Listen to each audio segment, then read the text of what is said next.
Hello, boys and girls. I've got a couple stories for you today. The first one is A Tale of Three Trees, a traditional folk tale retold by Angela Elwell Hunt.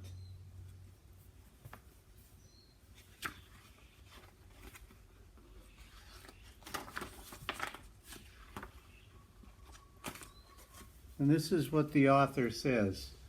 For generations, the tale of three trees has been handed down from parents to children, retold in churches at Christmas and Easter, and even set to music and sung. As is often true of folk tales, its originator is unknown. To this person I am deeply grateful. Angela Elwell Hunt.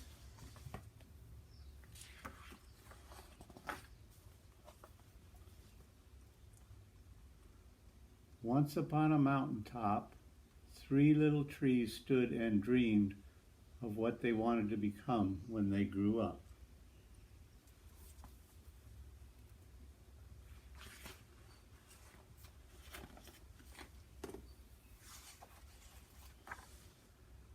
The first little tree looked up at the stars, twinkling like diamonds above him.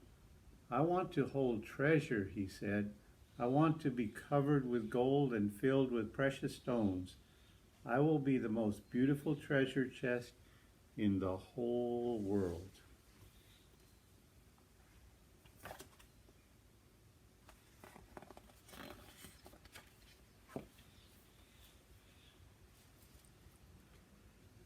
The second little tree looked out at the small stream trickling by on his way to the ocean. I want to be a strong sailing ship, he said. I want to travel mighty waters and carry powerful kings. I will be the strongest ship in the world. The third little tree looked down into the valley below, where busy men and busy women worked in a busy town. I don't want to leave this mountaintop at all, she said. I want to grow so tall that when people stop to look at me, they will raise their eyes to heaven and think of God. I will be the tallest tree in the world.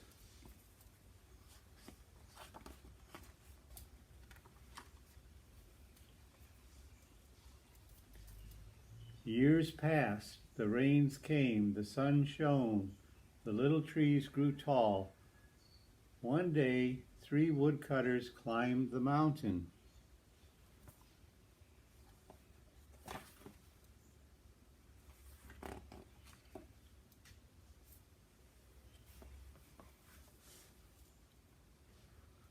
The first woodcutter looked at the first tree and said, "This tree is beautiful. It is perfect for me." With a swoop of his shining axe, the first tree fell. Now I shall be made Now I shall be made into a beautiful chest, thought the first tree. I shall hold wonderful treasure. The second woodcutter looked at the second tree and said, "This tree is strong. It is perfect for me." With a swoop of the shining axe, the second tree fell. Now I shall sail mighty waters, thought the second tree. I shall be a strong ship, fit for kings. The third tree felt her heart sink. When the last woodcutter looked her way, she stood straight and tall and pointed bravely to heaven. But the woodcutter never even looked up. "Any kind of tree will do for me," he muttered. With a swoop of his shining axe, the third tree fell.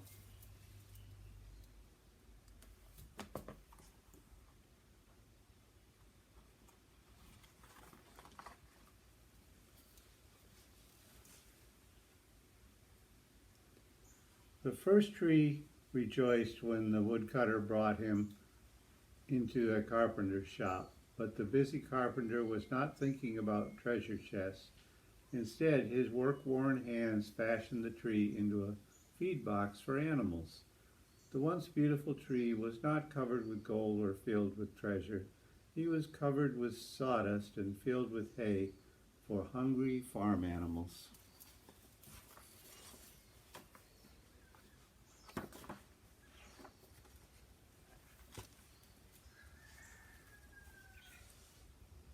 The second tree smiled when the woodcutter took him to a shipyard, but no mighty sailing ships were being made that day.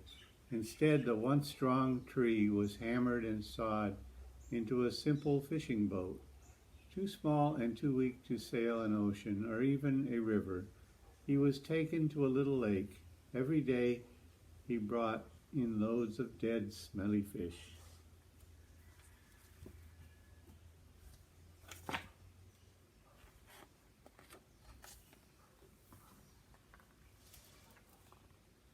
The third tree was confused when the woodcutter cut her into strong beams and left her in a lumber yard. What happened? The once tall tree wondered. All I ever wanted to do was stay on the mountaintop and point to God.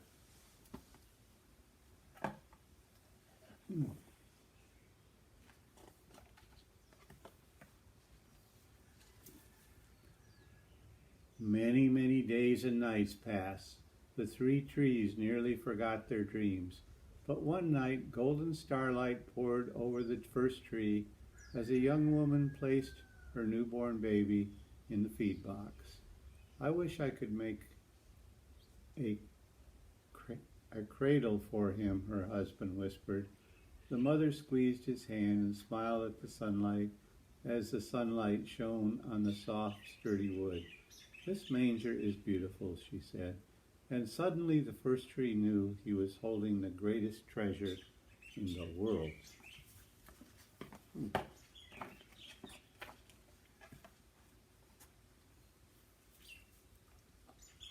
One evening, a tired traveler and his friends crowded into the old fishing boat.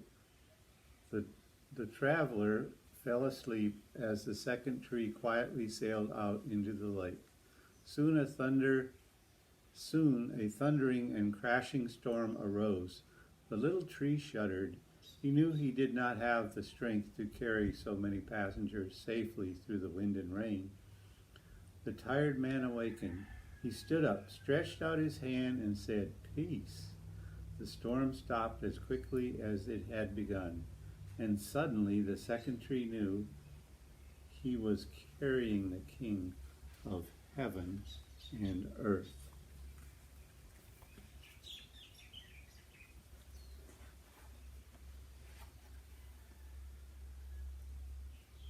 One Friday morning, the third tree was startled when her beams were yanked from the forgotten woodpile. She flinched as she was carried through an angry, jeering crowd. She shuddered when the soldiers nailed a man's hands to her. She felt ugly and harsh and cruel.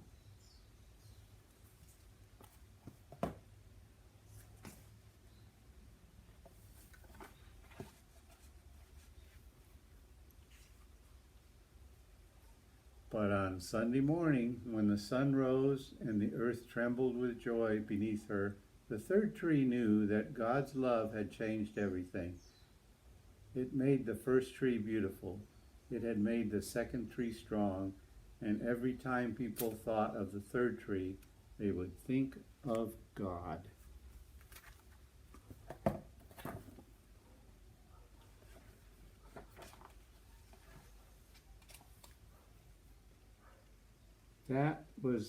That was better than being the tallest tree in the world.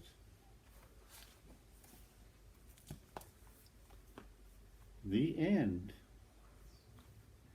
I got one more book for you.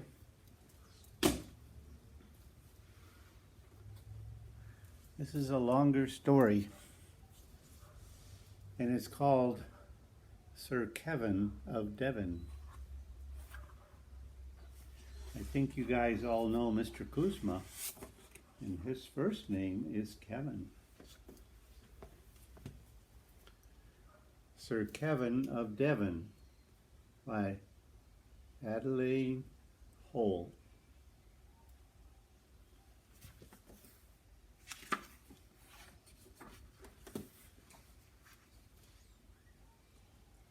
In the days of old and times gone by, when knights were bold and castles high, There lived in the town on East North Devon a little boy whose name was Kevin, a smallish lad not quite 11.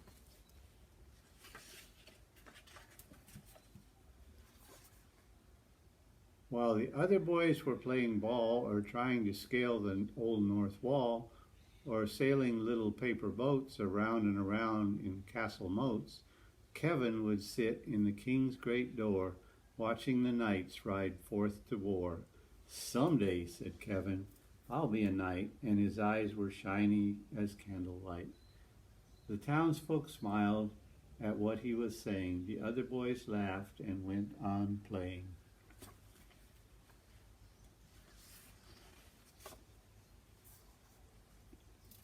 But in Kevin's heart was a secret dreaming of armor and lances and banners streaming, of galloping off with a clink and a rattle to slay a dragon or fight a battle. Then lo, one day, as he sat outside, the castle gate swung open wide. Ta, ta, ta, the royal trumpet caroled, and forth marched Sir Humbert, the king's own herald. "Hear ye," he shouted loud and clear. Townsfolk came running from far and near.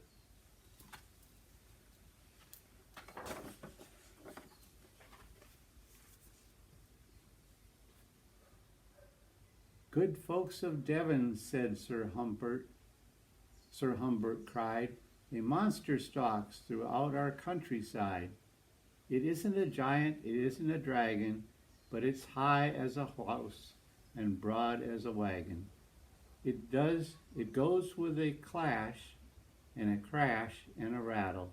It smashes old barns, it's frightening our cattle. Our bravest knights have fled the land, and disaster stalks on every hand. The townspeople trembled like leaves in a breeze. Then they ran into houses, they climbed into trees. They dived into haystacks and barrels and stables. They hid under branches and fences and tables."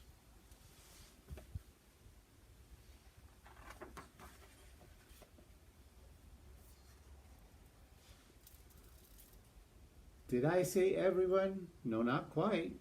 There still stood Kevin, with his eyes all bright, with shoulders high and uplifted head.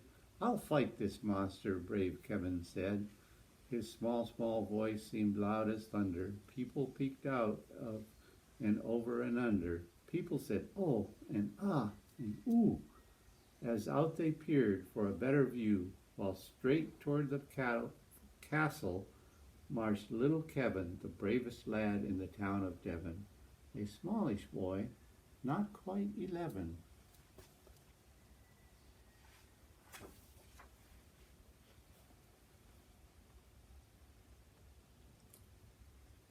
His footsteps sounded, brave but small, as he pattered along down the marble hall. And there he stood, quite alone, eyeing the king on his golden throne. With a puzzled smile the king looked down. "What's this, the bravest man in town?" He started to laugh in sheer surprise. Then he saw the look in Kevin's eyes. "Brave men," thought the king, "are like gifts and surprises. They come in all shapes and they come in all sizes." He sent for his queen, he sent for his sages, a silversmith, armorsmith, swordsmith, and pages. There was scurrying, hurrying, bustling about.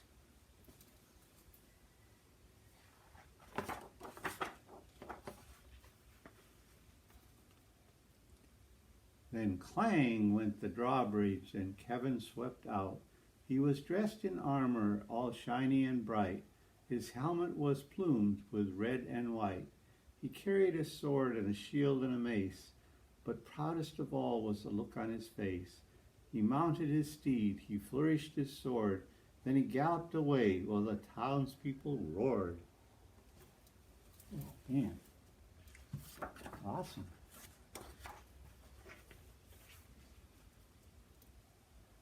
He rode into the mountains, higher and higher, till he came to a cave near Abbingsfordshire, and there he found the monster. No, just a little old man with a beard like snow. Good sire, said Kevin, I have come from the east. I am seeking a monster, a terrible beast. Alas and alack, sir, the old fellow stated, that hideous beast is a thing I created. I'm a harmless old man, and my name, sir, is Amos. I'm a sort of inventor, though not really famous. I took some old armor, a lantern or two, a helmet from lead, and some thread and some glue. I put in some wheels, and I put in a coil from rings and some springs and some goose grease and oil. That thing began ranting and panting about. I hid in this cave, and I'm scared to come out. All at once came a crashing and smashing and humming. Look out, he bellowed. Look out, bellowed Amos. The monster is coming.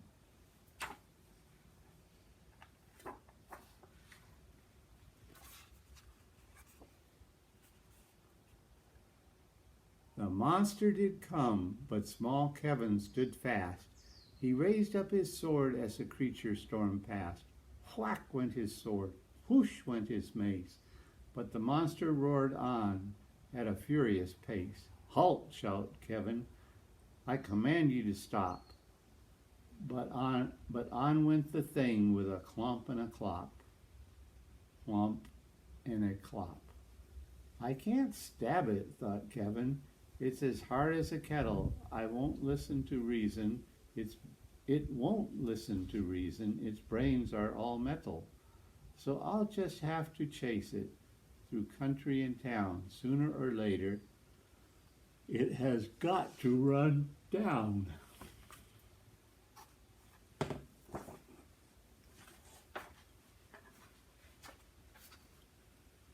He chased it for days, and he chased it for weeks, through meadows and forests and valleys and creeks. He chased it up mountains and then chased it down. He chased it at last into old Devon town.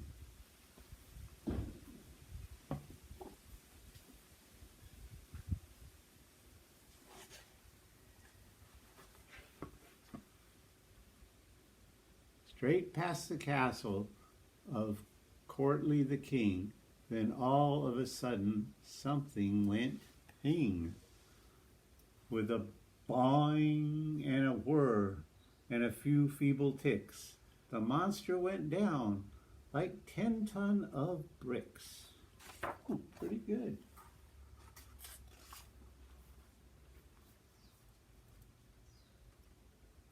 Right up on his head leaped brave little Kevin, looking proud as 10 peacocks, or maybe 11. People peeked out and over and under. Up went a roar like a crashing of thunder. Yay, Kevin.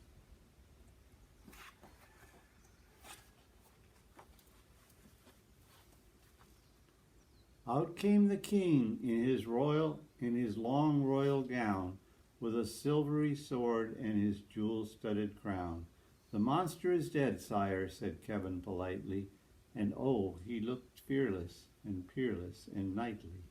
The king raised his sword and he touched Kevin's head. I dub you Sir Kevin of Devon, he said.